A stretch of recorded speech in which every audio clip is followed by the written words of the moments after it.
Good afternoon, ladies and gentlemen. All protocol observed. We're here today to talk about cost-effective housing solutions. And up here with me on this podium today, we've got an all-star lineup of experts and ministers who are here to share their experiences and the challenges that they have endured over the couple of past years, and share them with us so that we can walk this path with them and see if we can find a solution to our daunting housing problem. So we know that under self-determination, Namibia's population has grown from about 1 million to 2.5 million, or just under 2.5 million. We've had vast urbanization taking place, people's incomes have increased, and that has basically increased the demand for housing in Namibia. Unfortunately, the housing supply has not adjusted accordingly, and we find ourselves in the situation where the housing backlog is increasing at an alarming rate. So with me here today, we've got the Honourable Minister of Urban and Rural Development, Honourable Sophia Shaningwa.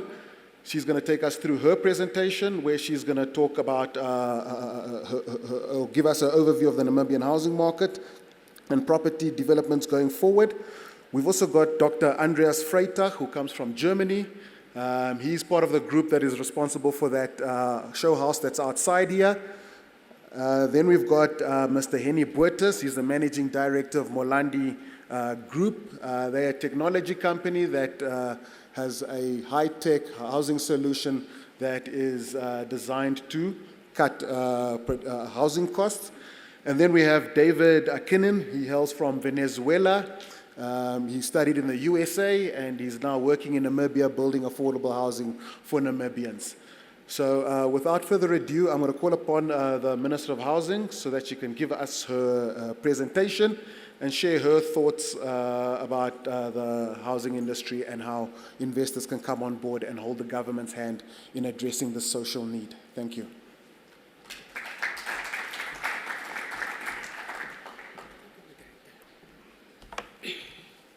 Thank you very much, Mr. Moderator, for the chance.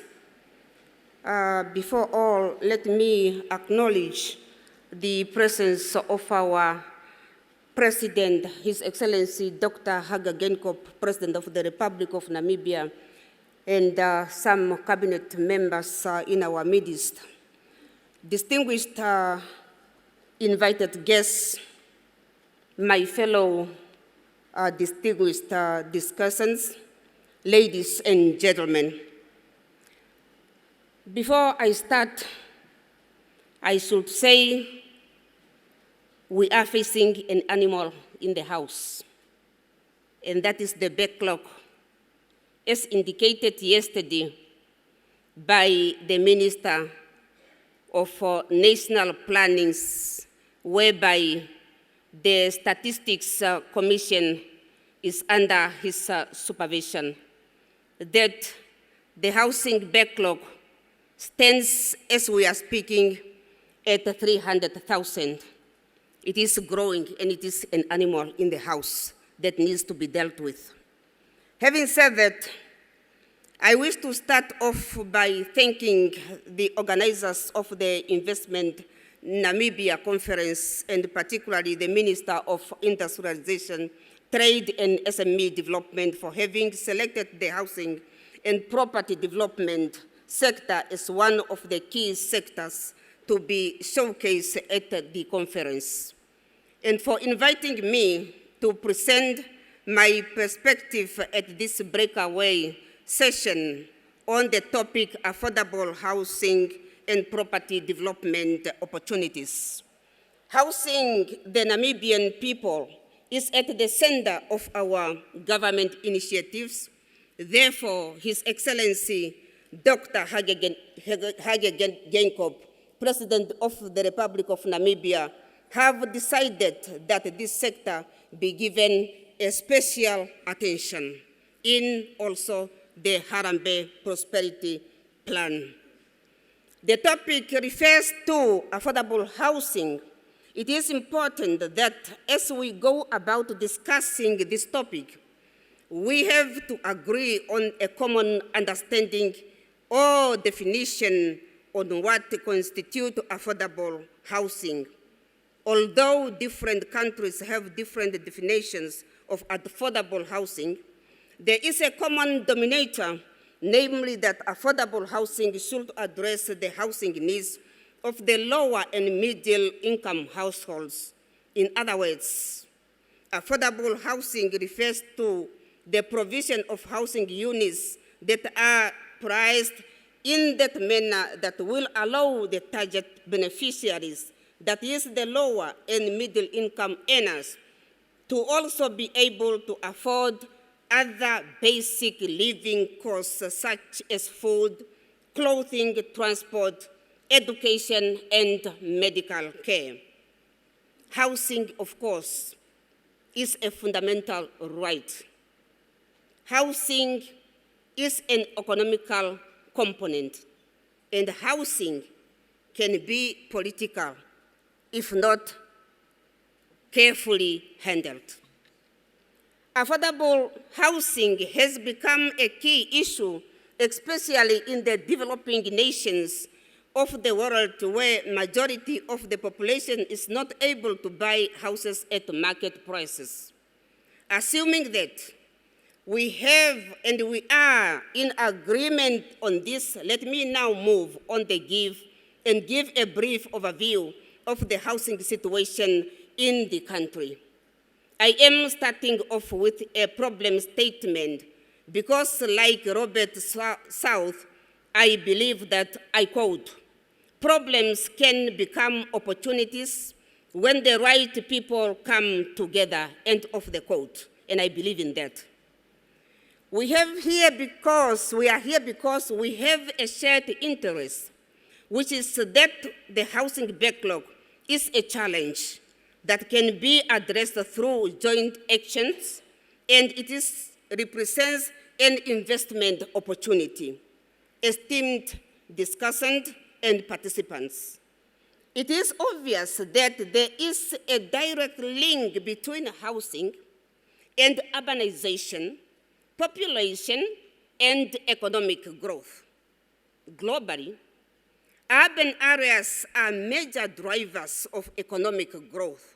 However, in Namibia, as it is the case with most of the sub-Saharan Africa, urbanization is not accompanied by the level of per capita economic growth.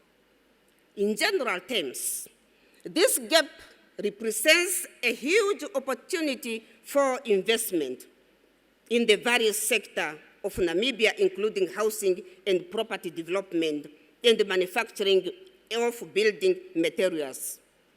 Let me now zoom into the housing situation in Namibia. According to the Namibia Population of Housing Survey of 2011, the rate of urbanization in the country stood at 43 in 2011 as compared to 28% in 1991. This trend has resulted in a proliferation of informal settlements in the major towns and urban centers. According to the 2009 to 2010 Namibia Household and Income Expenditure Service, 24% of the Namibians do not have access to decent shelter.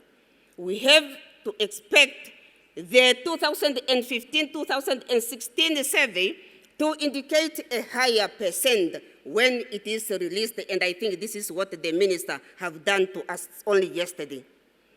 The Community Land Information Program, which has been carried out by the Sheikh Dwellers Federation of Namibia, or Namibia Housing Action Group, estimated that up to 25% of the Namibian population, which translates into 134,884 households, or 541,119 people, live in informal settlement without security of tenure. In 2013, the national housing backlog was estimated at more than 100,000 housing units, and this is currently estimated to grow. The largest backlog of the housing is in the lowest income sector, which monthly income stands at 0 to 1,500, estimated only at 45,000 people, and incomes between 1,000.5 Namibian dollars to 4,600. This category stands at 30,000 people. The reasons for this state of affairs are many, but can generally be summarized to be as a result of the rate of urbanization that outstripping the rate at which serviced land and basic services as well as housing are delivered. And where such services and facilities are provided, at times, those categories are often at prices and localities that the majority of the needy cannot afford. In other words, the scarcity of available serviced land is pushing up the prices of serviced land while at the same time showing down the process of housing delivery. And this perceived to be the key challenge facing the housing sector.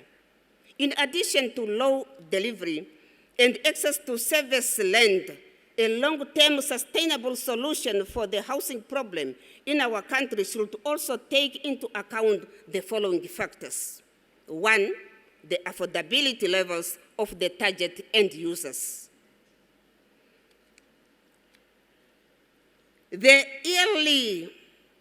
reality is that the local authority have been selling and continue to sell land, serviced and unserviced, to private property developers who have built and continue to build various types of housing units. However, such properties are often unaffordable to many needy.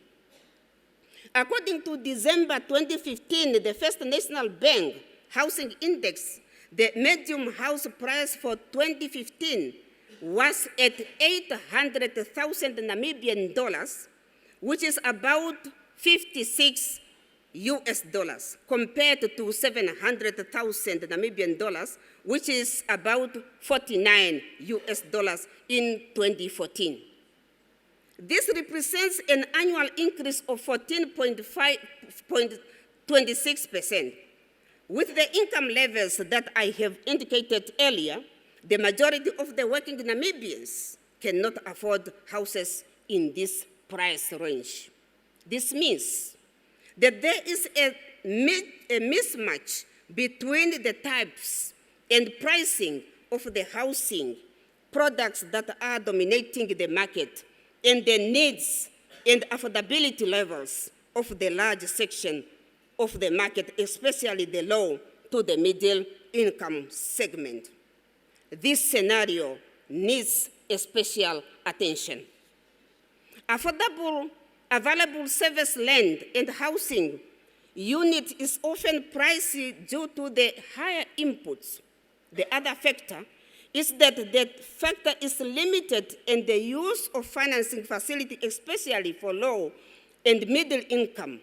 According to the World Bank Doing Business 2016 report, about 74% of the Namibians' households do not have access to conventional home loan facilities that are offered by the financial markets. Simply put, this category of people are seen as high-risk customers.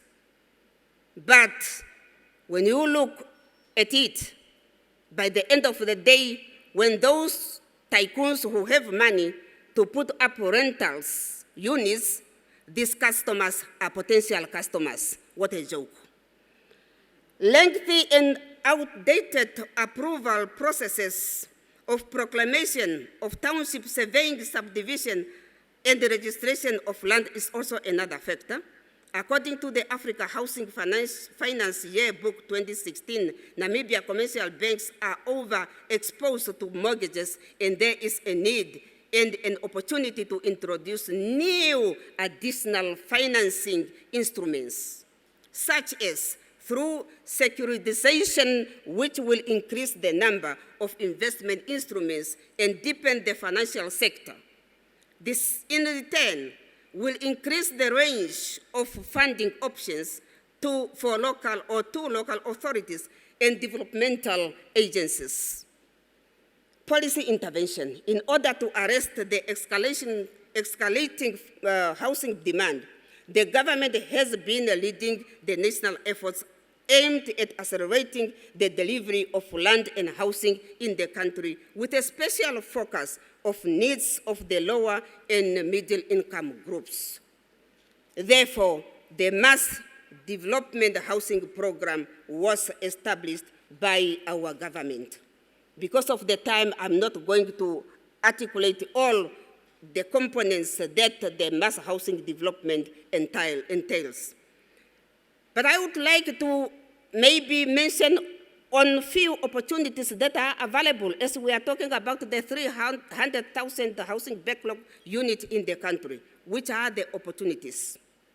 Opportunity number one, we have political will and support